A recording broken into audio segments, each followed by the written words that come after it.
G'day guys, I'm Ragnarok. Today we're going to be talking about the L85A2.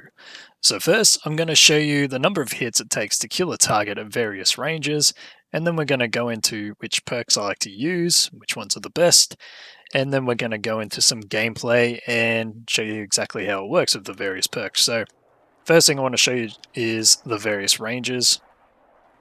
Alright, so at point blank, it takes 1, 2, 3, 4, 5 hits to kill a target, and 2 headshots. Now if we go back over here and test these ranges again, still 5 hits, still 2 headshots. Now at close to medium range, 5 hits in the body, 3 headshots. At medium range, 5 hits to the body,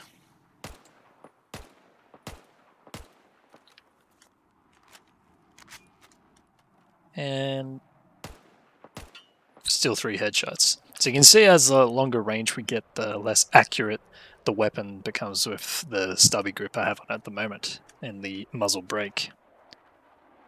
Now at long range, got 6 hits. At very long range, still 6 hits. So it's 5 hits at close to medium range, even at point blank, and 6 hits beyond. At close to medium range, it's 2 headshots, and from medium to long range, it's 3 headshots. Alright, now let's go into the perks. Alright, so normally I wouldn't use a scope with this weapon. I think a red dot sight works just fine. However, you're going to do long range on semi-auto, then yeah, the scope is definitely better for that scenario. For the accessory, laser sight is always good. Usually just toggle it on and off so that way you don't give away your position, but it definitely helps the hip fire and gives you an idea of the center of your screen as well. For the barrel, muzzle brake is great for stabilization. However, if you're going to go for the longer range, heavy barrel is better. As you can see, it's the better accuracy. And you also noticed in my shots earlier how inaccurate it was as soon as we started going medium range with the muzzle brake. Under barrel, stubby grip is what I'd go for in pretty much every situation. However, this gun with no attachments at all is still pretty decent as well. I think the biggest differences here that you would change around the most would be the barrel, varying from standard barrel, muzzle brake, and heavy barrel depending on what you're doing. This gun is also fine with a suppressor, doesn't really hinder its damage at all, however the hip fire, range, and accuracy will be decreased. Alright, so here's some gameplay footage of no perks, and as you can see, it's even just by default, hip fire is really good, especially at close range. Down the sights, it's still pretty decent as well at close to medium range.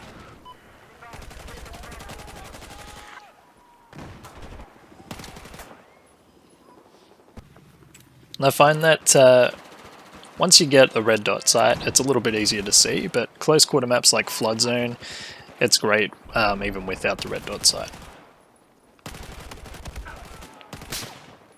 But when you go for those longer range shots like this, that's when the red dot sight comes in handy. And basically it becomes the default of what you use in 90% of cases. Eventually you'll unlock some grips as you go. I think the ergo grip is the best one to use until you get the stubby grip. Well, that's what I found anyway. But at close range to medium to long range, the damage stays pretty good and the accuracy is pretty decent.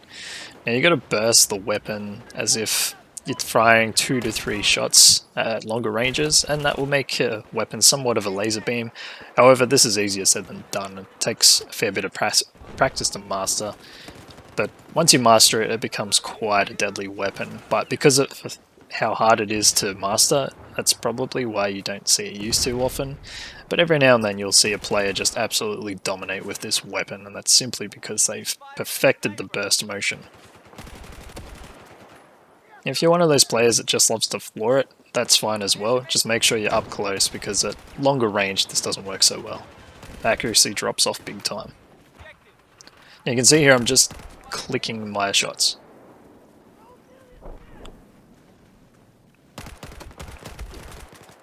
And the fourth shot almost kills them. They're usually left with like 2 to 4 health in most scenarios. Now here I've got the scope, and at this sort of range you just want to burst or even consider switching to semi-auto, as it's really not that accurate at all. You can see the shots missing by quite a bit, but you just burst fire and most shots still somewhat go in a straight line. Now if you prefer hip fire at close and then use scope for long range, that works pretty well for this weapon as well. But I'd rather just stick to the red dot sight. Even at these medium ranges, it still does a pretty decent job.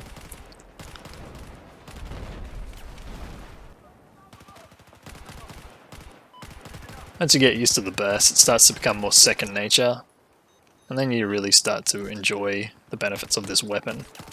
Is it the best weapon? Not really. Like, as I said, it's one of those weapons with a high skill cap. It's not hard to get used to, but at the same time it can be daunting. Like, there are just so many weapons that are easier to play with compared to this one. So I would rate this in the category of, if you're willing to take the time and effort to get skilled at it, it is rewarding in that sense. However, if you want something that's a lot easier to get used to and easier to get kills, you're better off using the AEK or the Ace or the Scar H, a weapon like that. That just has the higher fire rate or the higher damage, depending on your playstyle. Thanks for watching, guys. If you enjoyed this video, give me a like and leave a comment, and I'll see you in the next video.